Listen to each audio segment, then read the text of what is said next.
Commuters in Sydney have been caught up in yet another transport headache. This time, drivers on the M4 motorway found themselves in a nightmarish run during the morning peak.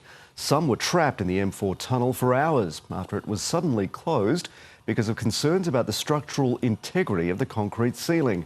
The state government's launched a scathing attack on the M4's operator, Transurban. A warning on the airwaves, but drivers had little sense of the chaos up ahead. All westbound lanes of the M4 tunnel remain closed due to late finishing roadworks. It was no ordinary roadwork. Spray on concrete, known as shotcrete, was at risk of coming loose and falling onto cars. Engineers, I believe, who were working for Transurban last night, discovered a couple of large bulges in the tunnel roof.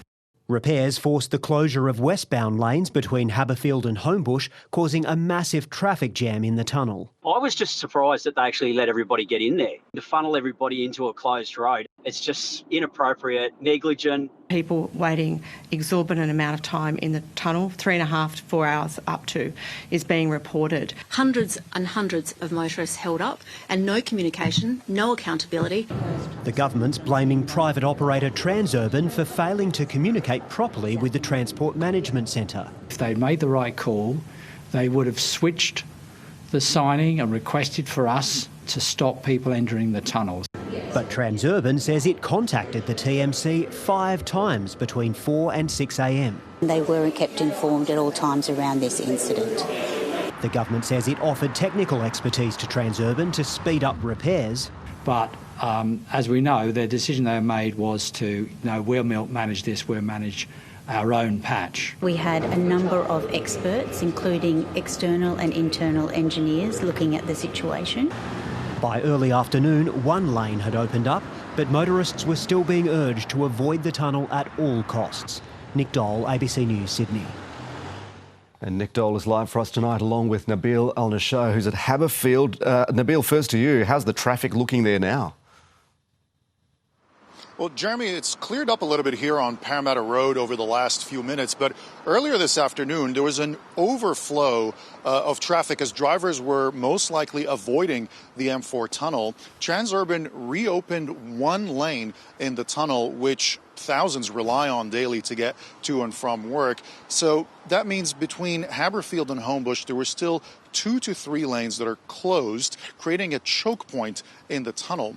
Drivers were advised to expect lengthy delays this afternoon or to avoid the tunnel altogether. Now, Transurban has said that they're working on resolving this problem and they're hoping to have it all resolved by tomorrow morning. Meanwhile, Transport for New South Wales has advised drivers that if you're traveling from the airport, go with the M5. If you're traveling towards the northwest, use the M2. And if you're traveling to Parramatta, then try to rely on Parramatta Road or Victoria Road instead. Nabil, thank you. Nick Dole at Macquarie Street. What's being done to make sure that this doesn't happen again? Hi, Jeremy. Well, the government says an investigation will be launched to try to work out why communication broke down so badly. But it says this is the reality of Sydney's road network. There isn't one control room managing everything. Transurban, a private operator, takes care of its assets. And the government says it's now looking at ways to try to ensure that the Transport Management Centre can have more oversight in situations like this one. The government also says it expects Transurban to be proactive in offering refunds to any motorists caught up today.